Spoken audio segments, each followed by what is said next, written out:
Yan, sa magandang umaga sa inyo mga kamamo. Ayan, partida, wala pang hilamos.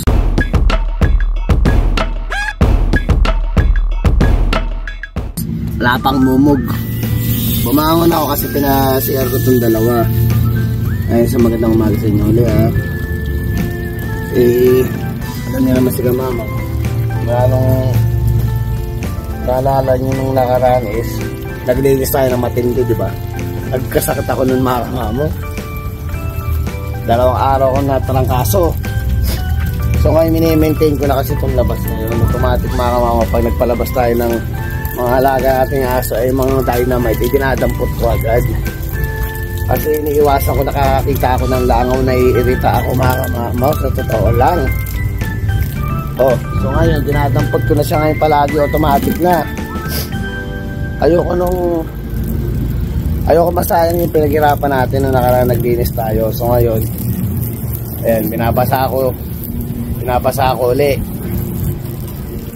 para matanggal yung mga langaw-langaw tsaka yung insekto. Ayan, so ayun, binabasa natin ngayon. Babasa ako ngayon, nagtampo tayo ng mga pupo. At itong sehera ay nagre-regla. So ngayon, pag pinalabas ko sila, magkahiwalay. Dahil pag hinayaan ko silang dalawa nandito, ay nako, tatakas yan, papasok yan dyan sa loob. Ang hideout ng dalawang iyan para di ko makita. So ngayon magtatago sila doon. Magtataka ka ba tahimik, ay alam mo na, mahirap na. Ay pala kay Kainags, shoutout kay Kainags, nire-regla din daw si Isaya. Ang gawin mo Kainags, katulad yan ito, nagre-regla si Era. Pag walang bantay, ikulong mo lang para hindi na i-stress. Dalawa lang klase na may stress. Kung ayaw mo mabuntis sa kaso, may ikaw ang may stress o yung babae ang may stress, dahil yung lalaki talagang kukulitin yan. May stress yung babaeng aso.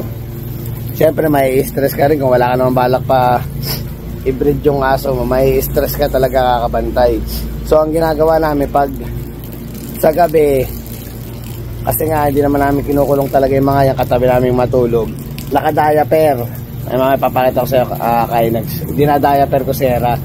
Kung hindi may kukulong, ita-diaper mo. So ganoon ang gagawin natin ngayon. Kukunin ko yung kulungan kasi tinago ko na yung kulungan namin sa pasensya na mga kamamo, kakagising ko lang eh. Tinago ko na yung kulungan sa pinakailalim namin sa basement eh. So ngayon kukunin natin. Punasan ko. Para kasi lalabas kami ng anak ko at may bibili nata si Mrs. So ang gagawin namin si Mrs. ay magbe-break time lang. Doon sa break time niya, doon siya lalabas kasi hatid ko rin sa trabaho niya.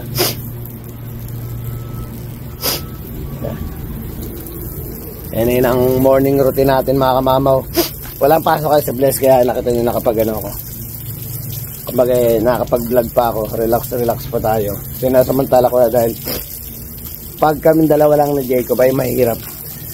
Si Jacob ay iyak agad pag pag iniwanan mo mag-isa doon sa loob na nakaupo lang nanonood ng TV. Ayaw niya ng ganun. Gusto niya, nakikita niya ako. At naku, mahabol-habol pa yun sa tatay. So ay mga kamamaw, tapusin ko muna to. Inano ko na yung may makulit na bata may commercial pa Kainags. Yan ang gagawin ko. Si Hera sanay na sa kulungan yan. Tiyan mo, pumasok na siya ng kusa. Sanay ka sa kulungan Kainags. Dito lang dyan, out. Sanay na sa kulungan niya mga alaga kong yan. Hindi sila umiiyak or nagtatantrums pag may kulungan na. Si Hera ngayon, ayun pumasok siya Kainags kasi nga nai-stress yan dito sa isa. Ayan. Mas pipiliin niya Kainags na magtago siya. Pumasok na siya na mismo nagkusa. Ayan Kaya ganyan gawin nyo kay Saya para hindi ka rin nai-stress. Masasanay din naman kasi si Saya hindi sanay sa kulungan. Sanayin mo lang, hayaan mo lang, masasanay sila. Kaya ito si Hera, sanay yan. Nakakulong even si Legend, sanay yan. Nai-stress kasi dito, makulit. Ayan pa, isa pa makulit. Makulit din yung isa Ayan, magkakasundo yung mga ayan, nakakatawa yung anak kong yun sinanay ko yun sa mga alaga nating aso. Pati yung mga aso, sinanay ko sa mga bata. Sa baby, Para alam nila kung gaano dapat i-handle yung anak ko. Ganun yan, no. Yan kayo isang kalikot, oh. Jacob! Naku, lagot ka sa mami. Oo. Yan, kundi ko yaarang makamamakit na sa sagdan. So, magkakape muna ako at susunduin natin si Mrs. Namimisata ako. Eh, mga mama, napakaganda ng panahon ngayon, no. Maaraw. Pero medyo maliwalas na yung harapan ng bahay natin. Yung mga target natin pag summer time, makita na natin maaliwalas. So may mga yung damo-damong natin, may mga bulaklak na naman. Ganyan sa kabilis mamulaklak dahil nga sa ganda ng panahon. Tapos ngayon binapasangan natin palagi ngayon yan. Halos araw-araw i-sprayan ko ng tubig yan. Kasi mo, kanina lang binasa ko, tuyo na agad. Ganun siya ganun siya kainit ngayon. So ngayon, ano ba tayo? Saan ba tayo pupunta mga kamamo? Dadaanan natin si Mrs. kasi handa lang naming magkita, diba? So may mga bibiling siya na pakibukas nga bless ng nilak mo na yung pinto. Yan, kasi baka mamaya may sumilip na aso si Jacob, biniwanan ko sa nilapag eh. So handa lang namin magkita. Kaya ang nangyayari ngayon sa break time niya ay nagmamadali kami ni Bless. Bibilin daw siya na para kahit paano eh. May naka-stock na pagkain doon sa amin pag yung mga gayang katulad niya na sobrang busy, walang time magluto. Di mga madadaling lutuin. Dadaan lang daw siya sa freeze. So ngayon pupunta na natin si Mrs. ngayon sa kanyang trabaho. Ngayon, daan na natin sa trabaho niya. Saka syempre may mga good news din ako ikukwento sa inyo mga kamama. Mga magagandang nangyayari sa atin. Syempre hindi lang naman para sa atin yung mga nangyayari. Doon sa mga tao din tinry nating matulungan. Kaya na medyo may magaganda ng result. Speaking of magandang result mga kamama, natayang natin yung sasakyan. Nakausap ko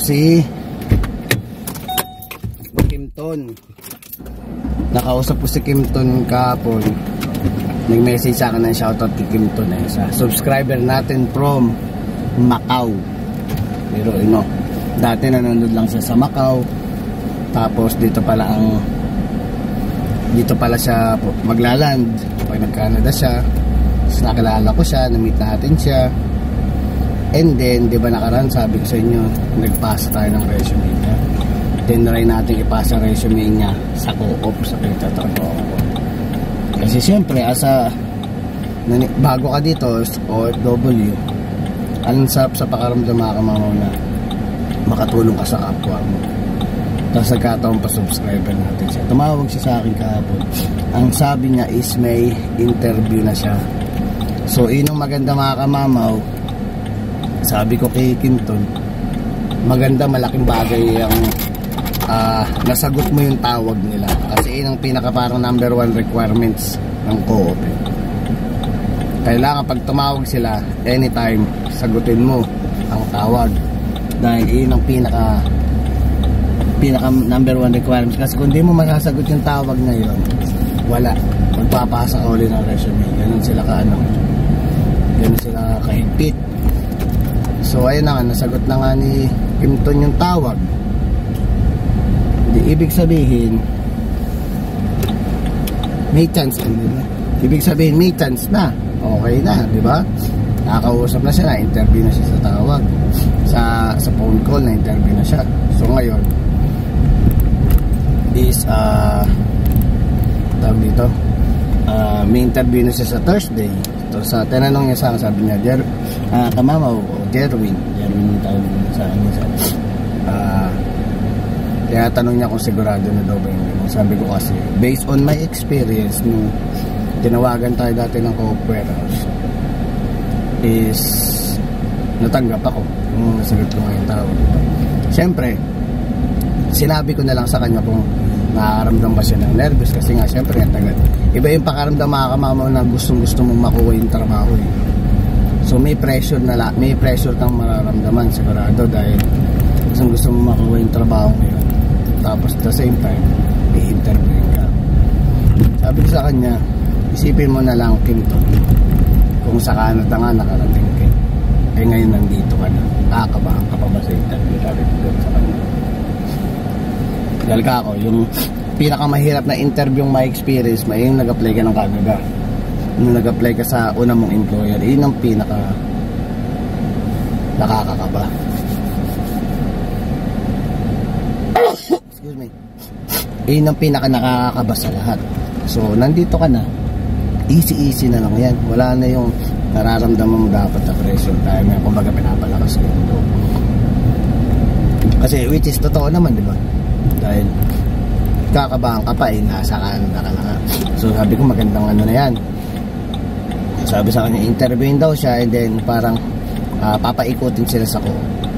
So sabi ko, madali lang mga sagot dyan kasi dati ka ako tinanong ako, sabi ko kailangan masagot mo ito ng on your own way. Sabi, tinanong kasi ako dahil sabi niya, paano mo nakikita yung sarili mo 10 years from now? Eh tatanong sa iyo. Kaya tumatawag si Mrs. Ayan, tumawag si Mrs. Storbo eh. So yun na nga, di ba, na yung pinakatanong niya is anong nakikita mo sa sarili mo 10 years from now? Ako sabi ko, yung sinagot ko matindi yun, talagang pagtapos nun, after nun parang hinayag na talaga ako eh. Sabi ko 10 years from now nakikita ko yung sarili ko, nandito pa rin ako, na hardworking person pa rin ako, malay natin in 10 years supervisor na ako dito. Yung mga ganun bang sagot, yun yung mga gustong sagot na marinig ng mga Canadian pag ini-interview ka. So syempre si kamamo pasok ang sagot ko nun. Sabi ko, kung sakaling tanongin ka, ganun na lang ang ganun na lang ang isagot mo for sure. Ano ka agad dyan, pasado ka agad sa interview. Dati may isang break mo. Ano? Pinikap ko na. Saan tayo papunta ngayon? Yung park kasi yung free pizza nila. Oh, saan dito? Sige, mag-turn left ka. Ito nasa left. Tignan natin po. May free pizza daw siya. So syempre iuwi namin yun. Pinuntahan ka namin. Tignan natin. Pero ano pala kakainin mo? hindi ko alam. Sarap dumaan dun sa ano nila, walang hassle kasi nga mga kamamo, sarado yung kalsado nila eh. Kaya pwede nga pumasok doon na kung magpapark ka lang. Saan tayo? Sige, diretso. Diretso. Sunod lang tayo sa kaya. Dito tayo sa downtown. So yun na nga, tuloy natin yung kay Kimton. Yan, sana matanggap si Kimton. After na naman, makapagtrabaho na siya ng magandang simulain Kimton. Lalo na napakaswerte mo kasi ako nung nag-co-op ako. Ilang taon na rin ako dito, parang 7 years na rin ata ako, 6 years, parang gano'n na ang katagal. Ikaw, freshly, parang ano ka pa lang, wala ka pang 2 taon, di ba? Tapos co-op ka na agad, yun yung magandang stepping stone yan. Malaking bagay na, siyempre nandito na rin yung pamilya mo. Mapapaayos ka na. So, saan tayo mag-park? Sige, ikutin lang natin kasi hindi ko din alam kung nasa dito. Basta ikot lang tayo. Ay, ayun sila. Saan ba? Ayun sila mga katrabaho. Oh, sige, pumunta ka na doon.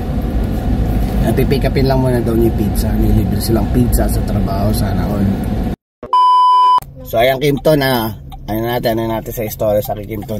And dasal lang, makakuha mo rin yan siguro kung talaga para sa iyo yan, para sa iyo. Pero nararamdaman ko matatanggap ka sa co-op, kaya masaya si Kamamaw na nakatulong ako sa iyo. So ayan, galingan mo lang pag natanggap ka. Para sa akin masaya, yun yung parang kumbaga ako kasi pag nagpasok ako, gusto ko, ako katulad ko na pinasok ako, nagsikap talaga ako, hindi ko pinahiya yung nagpasok sa akin. Para kung sakaling, sabi ko nga sa kanya, kung sakaling magpapasok uli ako, madadalian ako, hindi ako mahihirapang magpasok dahil nakita naman ng mga supervisor kung sino yung mga pinasok ko. Alam mo yung uulit ng uulit. So siyempre kahit pa paano marami tayong matutulungan, kaya galingan mo sa trabaho mo pa natanggap ka sa co-op. Ako binibitaw pa naman yung pizzang sinasabi niya. So nagpunta lang siya doon, kumain lang siya ng isa, umalis na siya kasi parang break time lang nila.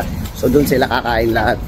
So nangyari, imbes na mag-take out siya, hindi na niya tinake out. Kumain lang siya isang peraso tapos umalis na siya. Kasi nga, mamadali rin yun at ang gagawin pala niya, bibili pala siya mga pangsalad para yung mga madadaling i-prepare pagpapasok sila mag-ina sa trabaho, or minsan pag sa bahay at pagod at wala nang tayong magluto, naka-prepare na para ready to eat na sila. So ngayon ito, dadaan muna ako sa bangko habang nandun siya sa no frills.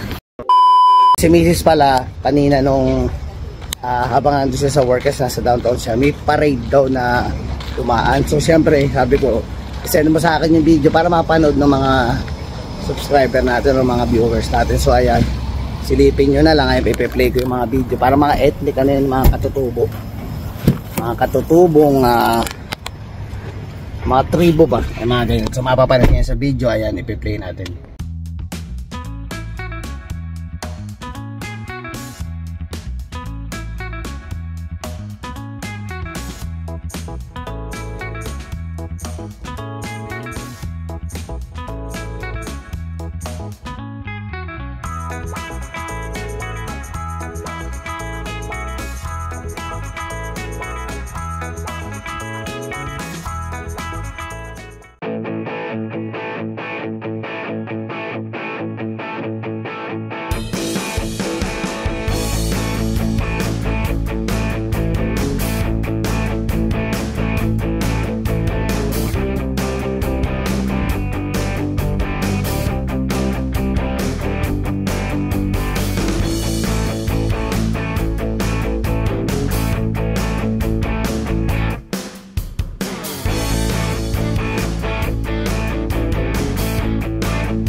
Natin na namin mami niya. So ito, karating ng superstore mga kamama. Nakapantulog pa. Eh may bibilin kasi kami wala tayong $1. Hanap tino lang. Yan na. Diba mga kamama? Yan lang kami dito. Kaya akala nyo masarap ang buhay Pero siyempre nagpapasalamat pa rin. Ayoko pinabanggit ng masarap ang buhay tapos sabihin na nagre-reklamo, hindi naman nagre-reklamo, may sabihin. Kaya pakita natin yung sa mga manonood na hindi rin naman talaga madali ang buhay. Kahit saan naman yun. Ayan. Itatama ko lang pa natin. Hindi tayo, saka mabash tayo sabihin nag-ano tayo na hindi. Hindi naman tayo nagre-reklamo ka na meron dito. Nag-e-enjoy tayo. Kung bagay, expression na ko lang yung mga kamama. Huwag yung mamasamayin. So anyway, tuloy na natin ang ating panibagong talakayan. So ayun, dalawang upload para wala akong makasabihin. Yan, para nakapag-vlog ako maayos. So ngayon yung panibago namang another naman, pasalamat natin. Dumating na yung package ko from Canada Post. Dumating na sa Pilipinas kahapon after 6 months. So yun nga lang ang nangyari. nangihinayang lang ako mga kamamo dahil sa 6 months na yun dapat sa UMAC na lang o kaya sa sa Forex ko na lang sana pinadala yung package. Di sana kahit pa paano may mga chocolate pa sila chocolate pa sana yung mga mama ko, may mga kape-kape pa sana. Pero ang mahalaga dumating siya, kaso nga lang late. Dumating na sa Pilipinas ay yung picture no proof na dumating na yan. Yung picture ng kapatid ko, tapos sabi ko sa kapatid ko, i-check mo yung laman kasi yung itsura ng box is parang hindi na yun yung itsura ng box nung time na nagpadala tayo kasi parang napalitan yung box or pagkaka ng box parang sobrang tagal na, parang luma na. Sabi ko, i-check mo yung laman kung siguradong ayun ba yung mga nandun. Saka syempre di natin maiwasan yung nangyari sa atin nakaraan na parang biglang nabawasan yung laman ng package natin, yung mawawala sa iyo lalo pa nag-experience mo. Sabi ko, check mo kung kompleto ba yung laman. Ay kompleto naman yung laman. So ngayon ini-enjoy na nila ngayon yung pinadala natin. Sabi ko sa papa ko, mahilig magpatugtog yun. Sabi ko na kung ma-enjoy mo yung bagong speaker dahil buong buo yung yung music nun, yung nun, masarap sa tenga pag pinakinggan mo kahit hindi kalakihan yon. Kasi usually nakasanayan ng speaker ng mga matatanda, di ko alam kung anong tawag doon, yung mga malalaki talaga, yung ina-assemble. Yun yung ginagamit ng mga tatay natin, ng kabataan natin pag nagsa-sound trip, di ba? So ngayon maninibago na yun. Papa ko maliit lang yung ginagamit nila pero sigurado maanto rin papa ako palo. Di ko alam, biglang nagkaroon ng ko dito. Siguro pag ko yung dati kasi nagbubunot ako ng buhok dito. Di ko alam ba't bigla. Pwede rin naman tumaba ako, di ba? Pero napansin ko lang yun, parang medyo nagkano dito. Ay dapat nakatinga lang ganyan, wala kasi tayong hawakan Kaya akala ng mga subscriber dapat choy na si Kamamaw So anyway, nagpapasalamat tayo sa taas, dumating yung package sila at na-enjoy na nila yung mga pinadala natin kahit paano. Hindi man brand new halos lahat yun, pero syempre magagamit nila mga matapos tsaka ma-appreciate ng magulang. So ngayon na to, bibili na muna kami ng aming tanghalian bago ko pumasok. Kailangan napakain ko na itong dalawang to at tsaka yung dalawa nating alaga bago tayo pumasok. Bumili kami ng ito paboritong ulam ay itlog. Pag talagang walang lutuan, dalawang klase lang, isang prito, babaong ko yan sa tinapay o kaya nilaga at saka manok para yung mga alaga natin American Bully ay makakain din. At syempre kakain na yung si baby Jacob. Hello, enjoy na enjoy siya dyan sa park. Uwi na tayo ha. Hi ka daw, hi. Hello. Seryoso Pinakain ko na muna yung dalawa para mamaya hindi ko na sila isipin. Tapos mag-workout na ako and then si Ate Bless magpapaligo na daw sa yun yung time na pag nandito si Bless medyo nagagawa ko ng konti yung iba kong dapat gawin na hindi ako masyadong nararush. Pero bahala ko papasok umaga para kahit paano makabawi tayo sa overtime natin. So let's go! Prepare ko na yung baon natin ng walang hanggang scrambled egg na may kasama ng pizza ng manok. Ayun, okay na ako. Nandiyan ko lang asin tsaka paminta. Solve na. 1 hour later. Mga kamamaw, dito na tayo sa trabaho at hinahabol natin. Hinahabol natin yung yung 3:45 para kahit pa paano kung sakaling magpauwi sila ng wala talagang maaga natapos is 2:15 pa lang instead of 1 o'clock makauwi na tayo. Pero kung sakaling may 2 hours overtime 2:15 AM ayan, naka 2 hours na tayo. So malaking bagay na rin yung kahit paano makabawi-bawi tayo dahil ilang araw tayong may kasakit, hindi tayo nagka-overtime. Malaking bagay kasi mga kamama yung overtime kahit paano pa 2 oras na yun is ang laking tulong na sa akin mga kamama, lalo na sa pang-grocery namin at pang-gastos namin dito. So ay nagkwento rin si Miss kanina nung sinundo natin siya, sabi niya na inibago daw siya kasi nga yung mga trabaho niya is puro Canadian, puro puti. Puro puti daw yung katrabaho niya, inibago siya na hindi siya makapag-Tagalog. 8 hours siyang Inglesera dahil wala siyang makausap na Pilipina doon. So ayun, sana nagpapasalamat din ako pala sa mga blessing na dumarating sa akin.